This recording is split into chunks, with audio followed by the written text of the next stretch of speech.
안녕하세요. 대한공경매사협회입니다. 여러분에게 경매에서 가장 힘든 부분은 무엇인가요? 경매를 하시는 많은 분들이 명도가 가장 어렵다고들 얘기하시는데요. 그래서 저희 협회에서 명도 합법 및 법적 처리 포커스 과정을 준비하였습니다. 경매 투자는 처음부터 끝까지 행복해야 합니다. 낙찰을 받고 기쁜 마음도 잠시, 명도만 생각하면 가슴이 답답하신가요? 명도 대상자와 만날 생각에 낙찰을 받기도 전부터 걱정부터 하고 계시진 않으신가요? 이젠 걱정하지 마십시오. 저희가 그 해법을 드리겠습니다. 도기한의 명도 합법 및 법적 처리 포커스 과정과 함께라면 어렵기만 하던 명도가 즐거운 명도로 바뀔 수 있습니다. 명도 대상자별 명도 상황 분석 연습부터 상황에 맞는 화법 및 발성 훈련, 그리고 적절한 법적 처리 과정을 몸에 익힘으로써 명도에 대한 두려움을 말끔히 날려드리겠습니다. 어려운 명도를 즐겁게 바꿔드릴 도기한의 명도 화법 및 법적 처리 포커스 과정은 도기한 협회장이 직접 상황별 대처 방법을 가르쳐드림으로써 명도에 대한 부담감을 떨치고 효율적인 명도 화법과 스킬을 배우고 법적 처리법도 배울 수 있는 국내 유일의 강의입니다. 명도가 어렵다면 지금 전화주세요.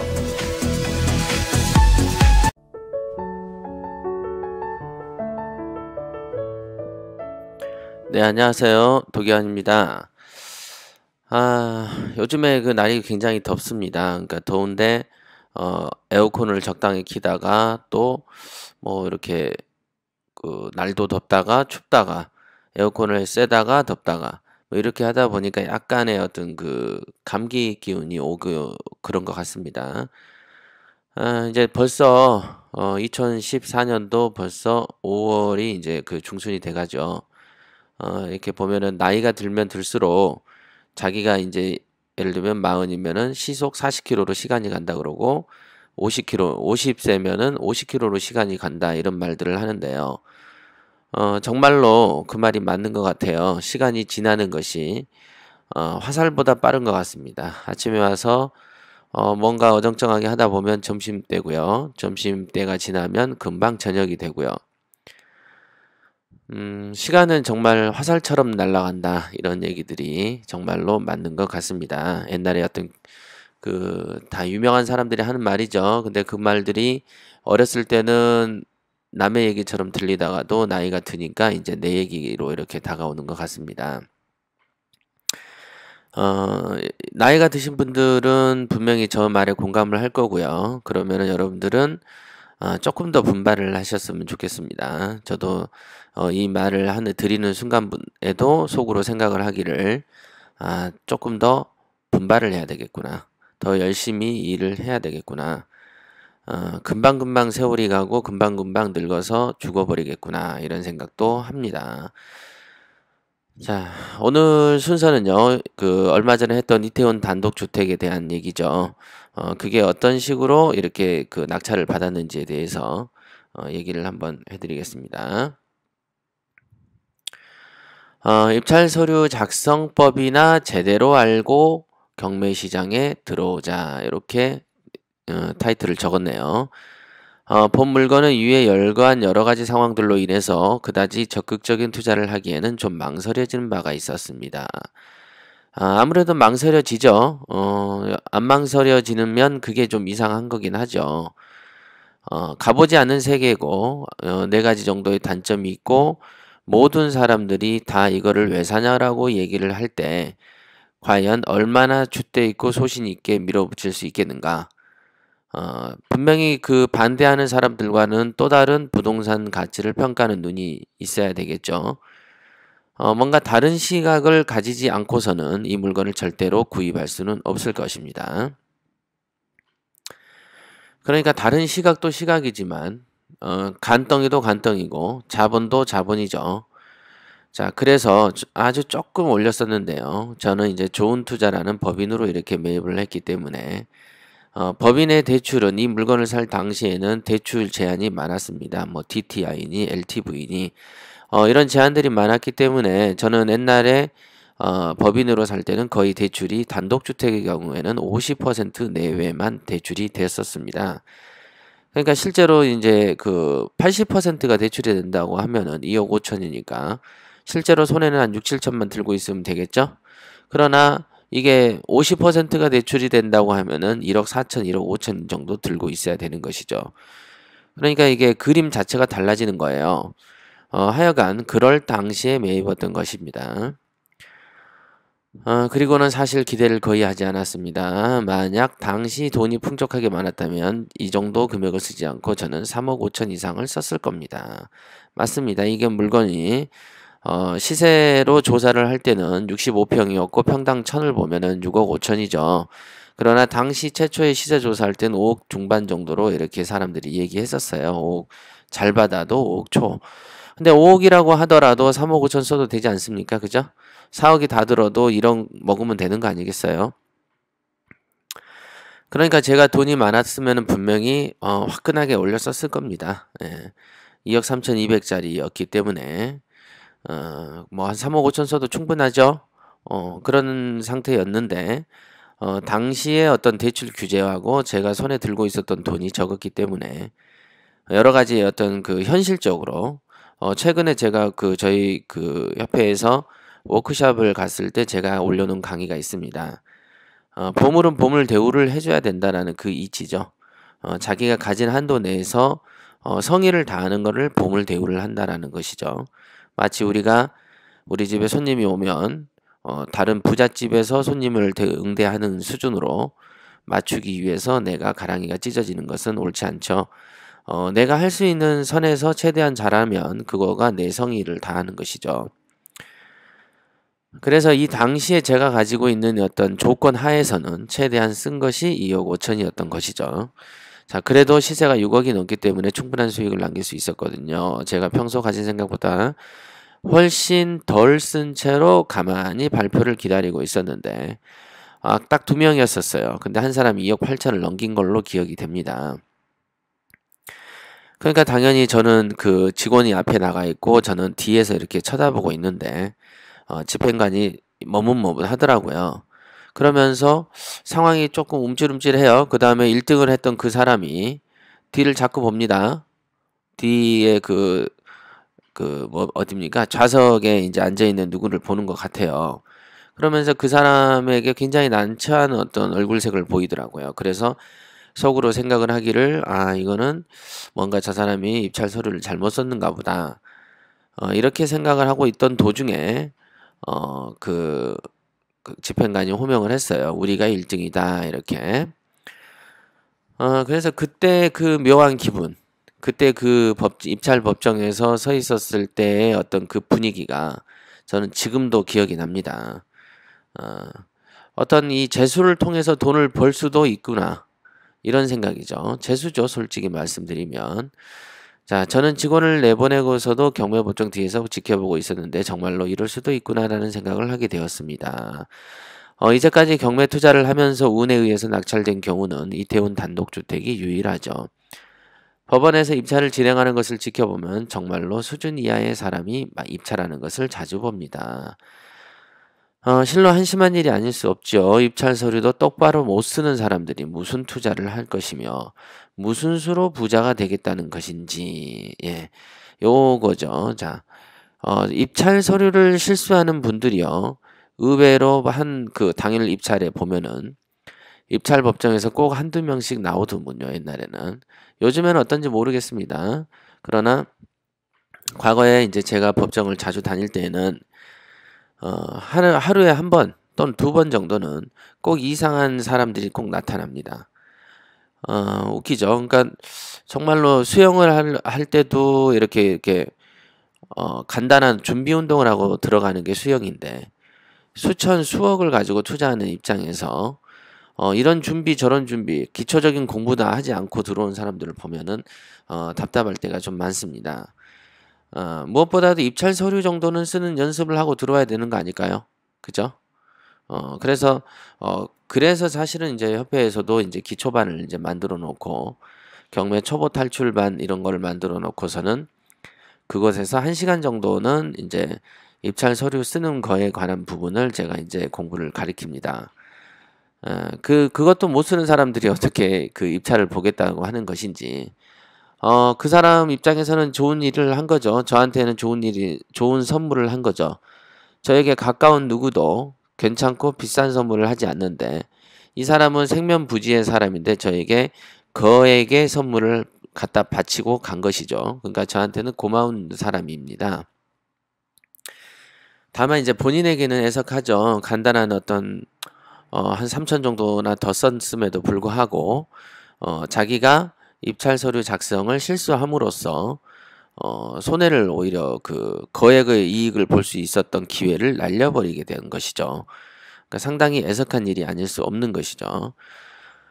자, 그러면 실투자금을 맞아. 제가 그때 이제 낙찰이 되고 나서 정말 기쁜 마음에 이제 그때 어디죠? 서부법원 쪽인가? 이태원이니까 당연히 중앙법원인데, 그죠? 그래서 나와가지고 그 당시에 짜장면집을 중국집을 갔었던 걸 기억을 합니다.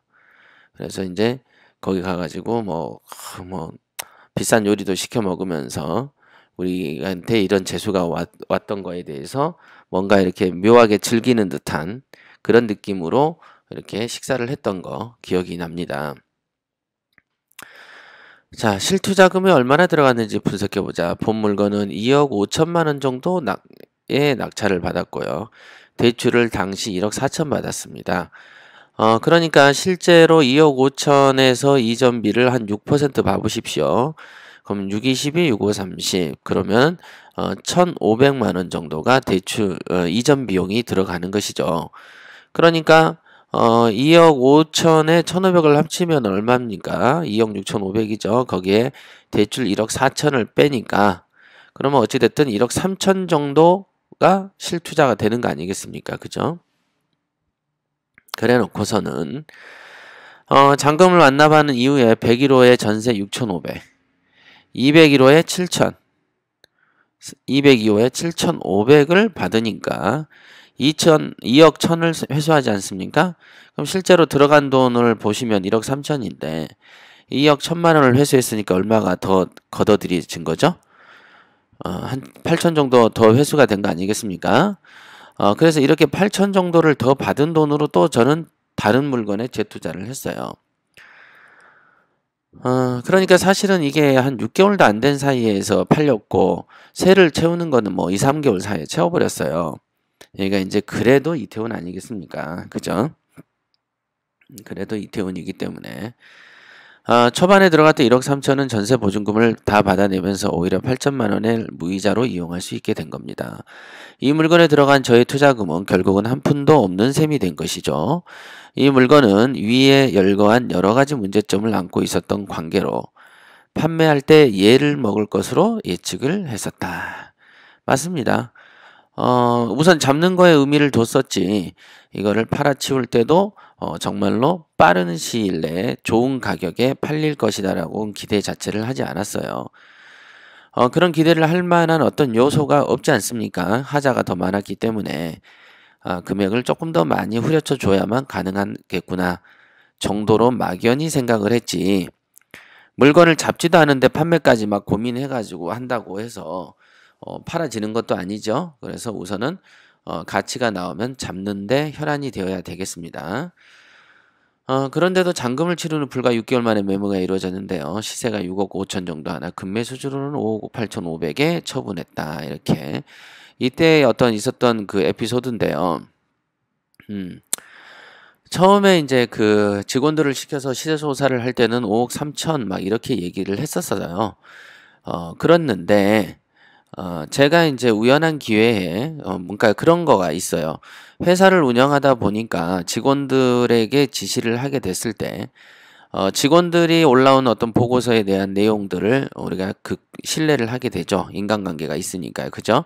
조금 오래된 직원, 경력직 직원들의 어떤 말은 그냥 웬만하면은 믿고 가게끔 되어 있지 않습니까? 그런데다가 저에게 경매를 배웠기 때문에 당연히 그 정도 수준은 되리라고 생각을 하고 제 입장에서도 5억 초반이라고 하더라도 거액이 남기 때문에 별 의미 없이 받아들였으나 팔려고 시도하는 입장에서는 5억 3천이라는 것을 다시 한번 재조사를 하게 됐었던 것이죠. 근데 문제는 이상한 것은 5억 3천에 내놔도 일반 부동산 업자들이 전부 다 부정적이더라 이거죠. 그 집에 대해서. 산꼭대기 집이다 이거예요. 그러다가 제가 이렇게 부동산 매물을 내놓은 사이트를 봤나 어떻게 부동산의 앞에를 봤는지는 기억이 안 납니다만은 제가 딱 보니까 그 제가 사놓은 집의 옆 건물이에요. 그냥 한 10m 정도 떨어진 건물이에요. 걸어서 한 많아도 20m죠. 그러니까 바로 옆 건물이니까 그 건물이 일반 매매로 나와 있는데 평당 1,000에 내놨더라고요. 그래서 제가 직원에게 화들짝 놀래가지고 왜 조사를 이렇게 하느냐. 다시 조사해라. 그래서 다시 평당 1,000에 매물을 내놨던 적이 있습니다. 그게 6억 5천에 내놓은 겁니다. 그러니까 최초로 조사했을 때는 이제 한 5억 초반에 조사가 됐고 입찰을 받지만 실제로 매물을 내놓는 과정에 있어서는 직원의 시세 조사에 실수로가 발견된 케이스죠. 그런데도 또 재수가 좋아서 붙기도 한 거죠. 5억 초반에도 부정적이던 물건을 6억 5천에 내놓으니까 오히려 부동산 업자들이 아무 군소리를 안 하더란 얘기죠. 물론 그러면 이 6억 5천에 내놓고 5억 8천5백에 누구에게 팔았는가? 부정적으로 얘기하는 부동산 업자를 통해서는 손님을 소개받지 못했습니다. 요거는 다른 루트를 통해 가지고 매수자가 들어온 케이스였어요. 그쪽에 있었던 이제 부동산 업자들이 거래를 시키지 못했던 물건이죠. 근데도 6개월 만에 됐으니까 참 보면 재수가 좋은 겁니까? 이거는 어떤 건지 모르겠네요. 일단 지역이 좋았다고 볼 수도 있겠죠. 지역이 좋았죠. 이태원이라는 지역이 좋았으나 또 이태원이라는 동네 내에서는 그 지역이 또 안 좋다라고 또 얘기하는 것도 아이러니컬하죠. 그러니까 여러분들한테 제가 말씀드린 것처럼 부동산에 대한 어떤 각종 편견을 버리는 데서 돈을 버는 길이 열린다. 라는 얘기들을 절대로 쉽게 판단해 보시지 마시고 깊게 참고해 보시기 바랍니다. 본건을 처분할 때 매수인이 떠오릅니다. 여러분들도 나중에 부동산을 처분하다 보면 별의별 군상을 본다. 세상에는 결국 제대로 된 사람보다는 희한한 사람들이 훨씬 많다라는 것을 본다. 예, 우리나라의 1등 범죄가 뭡니까? 사기죠? 미국에서 1등 범죄는 폭력입니다. 폭력. 그러나 우리나라의 어떤 민족성 자체가 남을 속이는 게 굉장히 달인이죠. 우리나라의 재벌 기업들이 국민들을 속여서 장사하지 않습니까? 실제로 제대로 장사하는 사람 몇이나 됩니까? 어떤 업종이든 간에. 그죠? 소비자를 속이는 게 그냥 일반 룰이에요. 우리나라는. 그러다 보니까 이런 사람들이 진짜 많습니다. 자기 이익을 위해서 거짓말을 엄청 해대는 사람이 있는데 이 당시에 이제 저에게 이 물건을 샀던 사람이 바로 그런 케이스예요. 특별하게 어떤 구체적으로 사례를 말씀드리긴 뭐합니다만은 일종의 이제 약간 양공주 스타일인데 계약금을 치를 때도 이태원에 있는 그 달러 환전소 있죠? 거기에 가가지고 환전을 해서 계약금을 받았던 기억이 납니다. 참 독특하죠. 지금도 얼굴 보면 기억할지는 모르겠습니다. 한참 오래전의 얘기이긴 하지만 독특한 사람인데 항상 사람은 사업을 할 때는 의심을 해야 되는구나 라는 것을 가르쳐준 사람 한 두세 명 정도 되는 사람에 속해 있는 여자죠. 이 여자가. 그런 스타일들이 있습니다. 약간의 빠다 맛이 나거나 느낌이 이제 느껴지면서 뭔가 이렇게 무미건조하죠. 사막 같은 표정들. 그런 사람들한테는 상당히 우리가 조심을 해야 되지 않겠나 생각을 합니다. 역시 첫인상에도 나타나지만 무슨 말인가 하는 생각도 있을 겁니다. 사람도 있을 것입니다만은 매매를 하다 보면 사소한 계약 조건의 문제로 인해서 신뢰가 모두 깨지는 경우가 비일비재하다는 점을 아시면 되겠습니다. 이태원 거 같은 경우에는 상당히 진짜 경험에 기억에 남는 일들이 많죠. 지금 이 건도 그런 겁니다만 매매를 하다 보면은 신뢰가 깨지는 점이 많습니다. 당시 매수자는 매매 단계에서 여러 면에서 돈독이 올라있는 인간상을 보여주었거든요. 본건은 결국 요약을 하자면 한 푼도 투자하지 않고서 3억 가까운 시세 차익을 보게 되었습니다. 세금으로는 몇 천만 원을 냈었죠. 여러분들도 아셔야 할 것은 정해진 돈으로 부자가 되려면 일정한 타이밍이 정말로 중요하죠. 타이밍. 타이밍이 정말로 중요합니다. 거의 대다수가 이런 타이밍을 놓치더군요. 야구 경기를 봐도 알 수 있습니다. 순간적인 타이밍 차이에서 결과가 엄청나게 차이가 납니다. 왜 이런 말을 하는가? 본권의 전세 보증금이 회수되는 순간 저는 다른 물건에 투자해서 또다시 몇 억을 벌었기 때문이죠. 자, 이런 게 타이밍이죠. 그러니까 이 물건을 제가 이제 사지 않았다면 어땠을까요? 사지 않았다면 분명히 그 8천만 원의 어떤 무이자로 이렇게 회수되는 돈이 없었을 수 있겠죠? 그러면 이태훈권에서 몇 억 벌고 또 그 8천을 가지고 또 몇 억을 버는 그 물건을 만나기가 어려웠을 수도 있겠죠. 그러니까 이게 제가 늘 이렇게 투자하는 분에게 강조하는 것이 뭐냐면요. 여러분들이 생각을 할 때 경매를 내가 5천 들고 있다, 1억 들고 있다 그러고 하면서 그 돈으로 내가 한 건 사고 두 건 사면 되겠지라고 생각하는 그게 되게 미련한 겁니다. 내가 이거를 한 건을 샀을 때 그 다음 타가 어떤 식으로 펼쳐질 것인지까지도 예측을 해야 된다는 것이죠. 그죠? 그런 게 가능해야지 고수가 되는 거예요. 그냥 한 건 쏘고 그 다음에 한참 기다렸다가 또 한 건 그때쯤 다른 물건 하나 건지고 이렇게 잘 안 됩니다. 그래서 절대 부자 안 되고요. 자기가 A라는 물건을 사가지고 그 물건을 투자해서 무엇인가 이렇게 재미를 보는 그 순간 그 물건에서 나오는 어떤 돈으로 또다시 무엇인가가 연타가 터지게끔 만들어지는 그런 물건을 잡아야 된다. 그럼 그런 물건이 어떤 물건이냐라고 물어보는 사람도 있을 수 있는데요. 그 물건을 잡는 법이 뭐냐면 우선은 자기의 머리에서 제가 이제 최고위 때 수업을 하듯이 알파파가 평상시에 쏟아지게끔 고도의 집중력을 유지한 상태에서 물건을 전국에 있는 모든 물건을 뒤지다 보면서 어떤 땡기는 피를 느낄 때가 있습니다. 그래서 그 물건이 어떤 거가 딱 땡겨서 그 물건을 낙찰받으면 그 물건과 관련된 또 다른 물건이 또 터진다는 것을 저는 많이 체험을 해봤습니다. 그래서 항상 하나의 어떤 제가 이제 물건을 입찰할 때 한 권의 책을 만들라라고 이제 제가 실무 과정에서 가르칩니다. 한 권의 책을 만들어서 거기에 집중을 하고 문제점들을 짚어나가다 보면 금방 말씀드린 알파파를 유지하게 되고 더 좋은 물건들이 탁탁 다음 때에 맞아 떨어지는 것을 느끼게 될 때가 있습니다. 그러려면은 모든 투자 과정에서 고도의 집중력은 물론이지만 좋은 원인의 사고를 해야 되는 거죠. 그게 선인성과의 법칙이고 부자 마인드의 기본적인 틀인데 이 물건을 어떻게 하면 눈탱이 쳐서 조금만 싸게 사볼까라고 생각하는 그게 마이너스적인 생각들이죠. 내가 이 물건을 사고 싶어 미쳐서 죽겠다라는 생각이 긍정적인 생각이죠.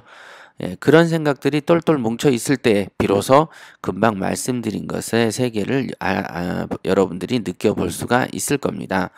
그냥 한 건, 두 건 하는 툭툭 가벼운 마음으로 사는 사람들이 절대 넘어다 볼 수 없는 세계의 수준이죠.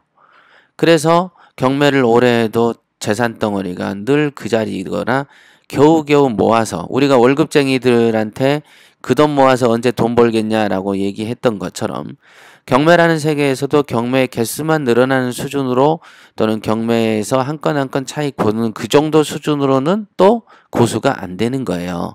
그거 이상의 또 다른 가속력도를 내는 그런 게 있습니다.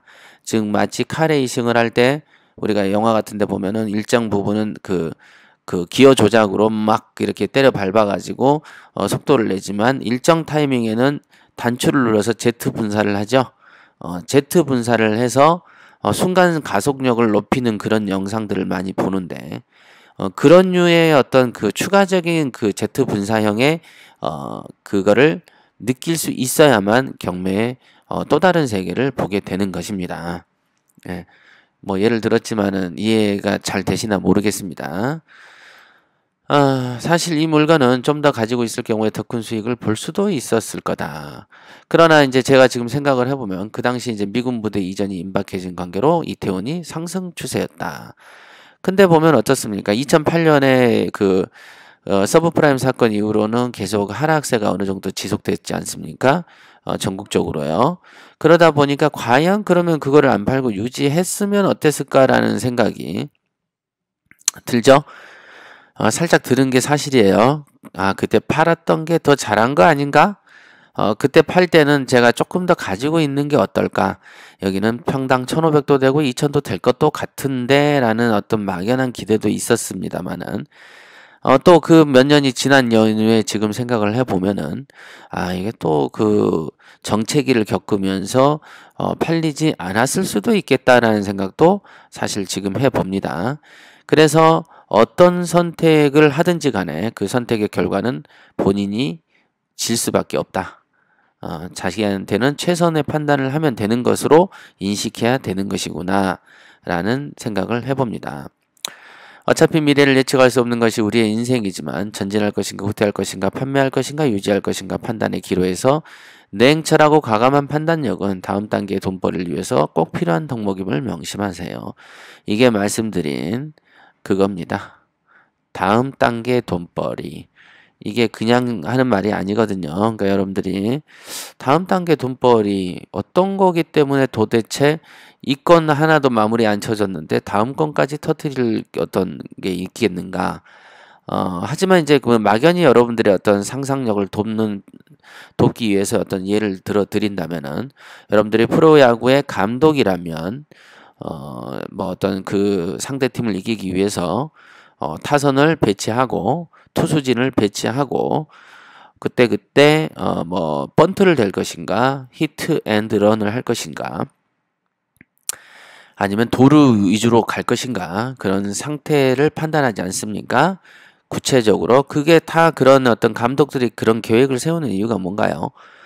결과적으로 좋은 어떤 승리를 거두기 위해서 또는 다음의 포석을 좋게 두기 위해서 지금 어떤 것들을 하지 않습니까? 조치들을 번트를 대게 한다든가 안타를 뭐 짧게 배트를 잡게 해서 일단 마치는 게임을 하게 한다든가 이런 것도 다 감독이 코치를 하죠.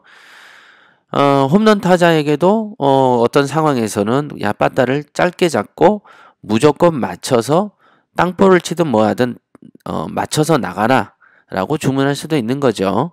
그게 다 다음 단계의 어떤 판을 기대해서 일어나는 현상들이죠. 자, 그런 거를 금방 말씀드린 다양한 예를 한번 열심히 한번 생각을 해보시고요. 그러면 제가 말씀드린 게 어떤 것인지 살짝 느낌이라도 알아볼 수 있을 겁니다. 자, 오늘은 여기까지 하겠습니다.